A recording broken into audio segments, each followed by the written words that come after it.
What's up? I'm Jacob Soboroff. In our top news, we got Elizabeth Warren and drone paparazzi. This is Janet Mock, and Catfish's Neve Schulman is here. I'm Megan McCain, and The Walking Dead Sarah Wayne Callies joins us. This is Take Part Live.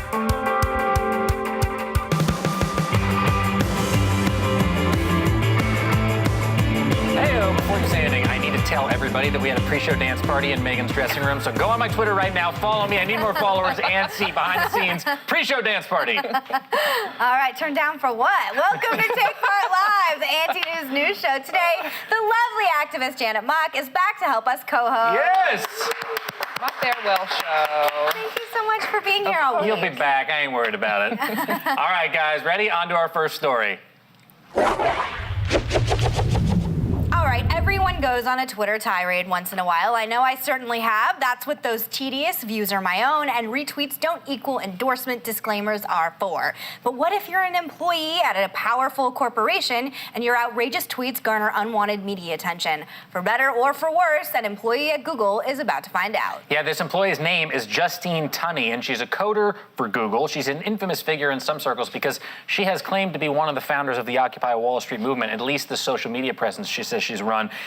However, the reason that she's in the news is not because of that, but because of some really, really provocative things that she's been saying recently, and maybe not so recently as well on social media. Let me give you some examples. Here's one from Twitter right now. Maybe we should bring back slavery then. At least slaves got good food and housing. Here's another tweet that she put out saying the bottom third of the population should be live-in servants for the top 1/3. And finally, I propose that we invert our welfare system. Rather than give it to the worst, let's give it to the best. Hashtag hereditary privilege is awesome. This is some bizarre shit. All this tweeting caught the attention of Gawker's Valleywag blog, and they read a headline on Wednesday that says, why does Google employ a pro-slavery lunatic? What do you think? Do you think your tweets should be able to get you fired, and should she be fired?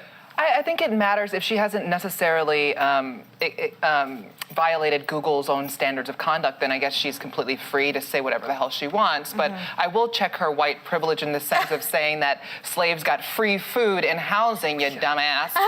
Slaves did not get free food and housing. They were slaves. Exactly. Right? So giving them housing and food enabled them to work for free. Yeah, what I can't figure out is if she's just trolling to get attention on the internet, or if she's trolling to make some kind of statement about Google because she used to work for Occupy Wall Street. Regardless, you're doing it wrong. I'm telling you, you're doing it all wrong because this is going to follow you for the rest of your life. If she worked for me, she was tweeting this kind of shit, I'd fire her immediately. Yeah, Justine Tunney, we reached out to her, by the way, I should say, and she gave an exclusive statement to us here at Take Part Live. Here's what she has to say. She said, in times of deceit and disillusionment, my weapon is honesty, but the truth is so totally at odds with the progressive narrative that it shocks the world. Listen, you want to say that, that's fine, but all this other shit that you've said online is pretty crazy, and frankly, for me, confusing, because I actually think Justine Tunney is probably a pretty smart person and clearly has a lot to say. But that's why this could be a publicity stunt. But I wonder if this is satire and hyperbole in some kind of a sense. But I think the bigger question for me was like taking it away from her and her ridiculous statements is saying that in 2014, what constitutes a public person, what constitutes a public statement? Yeah, I'm fascinated. Listen, I'm offended by the majority of what I've seen. I'm fascinated by some of the other stuff. The question that I have is, should we commend Google for allowing her to stay, or should we be worried that it hasn't been caught yet? Well, let's see how much more media attention she gets and if this lasts, because I'm assuming if Google gets much wind of this, maybe tune in to Take Part Live, I assume she's going to get fired pretty soon. Yeah, we'll see what happens.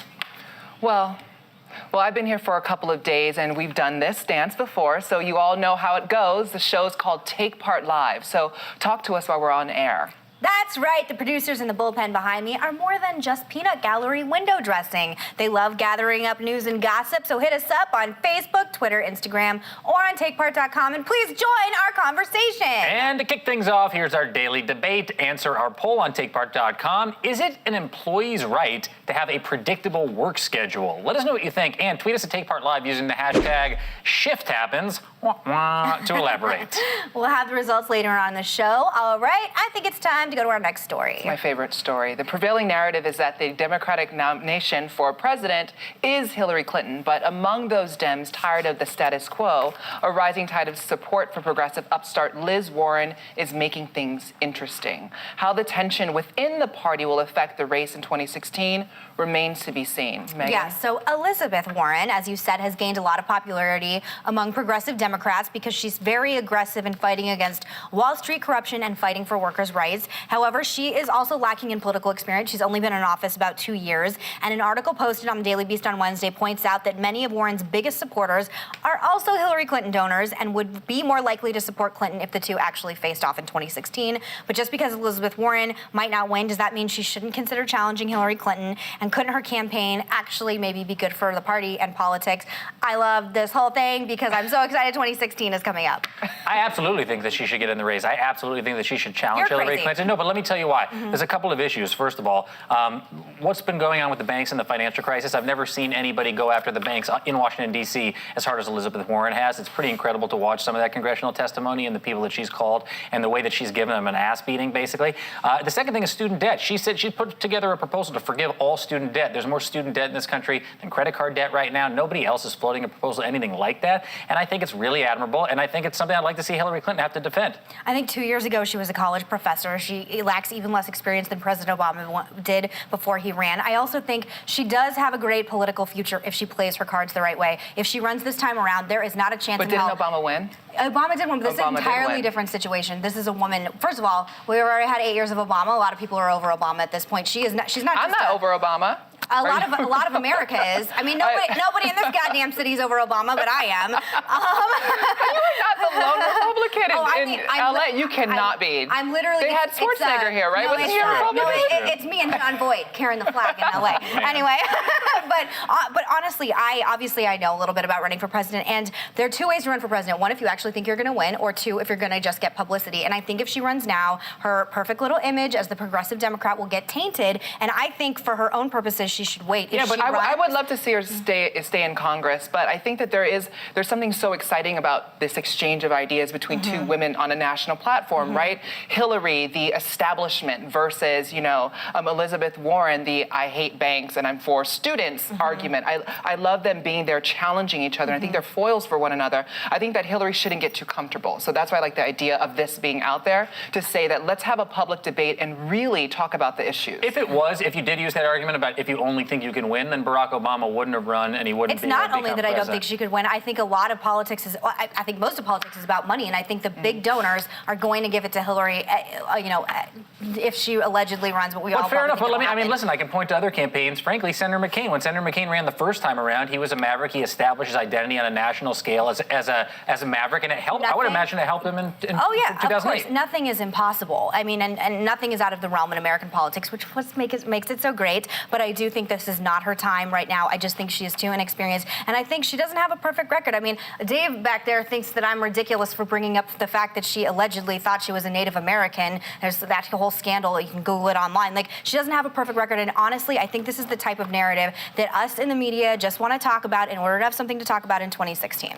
We have a tweet from an Elizabeth Warren supporter who's watching the show live right now. Here's what you have to say. This is from Alec, who says, Alec hates Man U. Liz Warren is that chick fighting for women, students, and the working poor. Hashtag vote Warren at Take Part Live. And we saw a poll that said growing sentiment among Democrats, 92% who feel the rich are just getting richer, Do you know what? poor are just getting poorer, and I Elizabeth changed my Warren's got a mind. place there. I changed my mind. I want Elizabeth Warren to run because then it'll completely splinter the Democratic vote, and the progressives that will vote for Hillary will get confused, and it's a better chance for a Republican to Or win. maybe Liz will bring even more women into to sign up to vote, and then that'll all go to Hillary. Wait, hold on. I'm just shoveling water out of that boat, the sinking Republican Party boat again. Hang on. Oh. All right, this joke has run its course, Silveroff. All right, okay? listen, guys. I don't know much about breakups. I mean, look at this face. Are you serious? But what I'm told is that these tragic events are punctuated by moments of cutting your ex's faces out of pictures and listening to triumphant Beyonce songs. So I got to give a shout out to 19-year-old from Toronto who's merged these morning rituals to create what really is an internet sensation. Janet, tell us about this. Well, I kind of want to break up my boyfriend just to be able to Beyonce him. So over the weekend, this young woman named Cassandra Blackwell, she posted all of the the photos on Tumblr page where she basically calls it Beyonce-fy my Oh, look boyfriend. at And that. the That's internet and me got my entire life from this. Cassandra said inserting Beyonce in the photos helped remind her of all the strong and beautiful qualities she possesses, just like Queen Bee, and it diminishes the painful memories of breakups that she went through. So what do you think of this as a coping mechanism to kind of use Photoshop and celebrity and social media to kind of help you get over? Go Cassandra. That's awesome. When the truth is, I had some breakups in my day, and the one time that I had a really thought bad you didn't. breakup, the truth comes out. I started running like crazy, and I was like really into running and training for the New York. You got to find whatever your coping mechanism is. So Beyonce is the new running. And I think this is a very healthy way to deal with a breakup, and Beyonce inspires a lot of young women, and it's certainly a lot healthier than what I do after breakups. So If Megan and I ever break up, by the way, if Megan and I ever break up, this is what the show's going to look like. Check this out. Thank God that you put Beyonce's face on that ugly picture of me that's all over the place, by the way. I look like I'm taking a poop when you look at that picture. Put that back up one more time. Yeah, Oh, maybe not. There we go. Hey, look at that. There we go. I like that. That should make Well, that I've been my banner. Beyonce-fying my entire life since I was 14 and saw Bills, Bills, Bills on the MTV TRL. So where else are you going to get Elizabeth Warren and Beyonce on the same slate? It really excites me. Can I just say, where else can you get an Elizabeth Warren story followed by Beyonce-fying your life? Only on Take Part Live, ladies and gentlemen. By the way, like I said, go on my Twitter, pre-show dance party in Megan's room. Follow me, please. Yeah, turn down for what? Turn down for what? Before we go to break, we got an important question. Do you like us? Do you really like us? If so, spread the word on our show by nominating us for a Streamy Award. Go to bit.ly/TPL vote, then click submit. Thank you very much. And after the break, we got Keeping Up with the Droneses, and later on in the show, Neve Schulman from MTV's Catfish joins us. So stick around.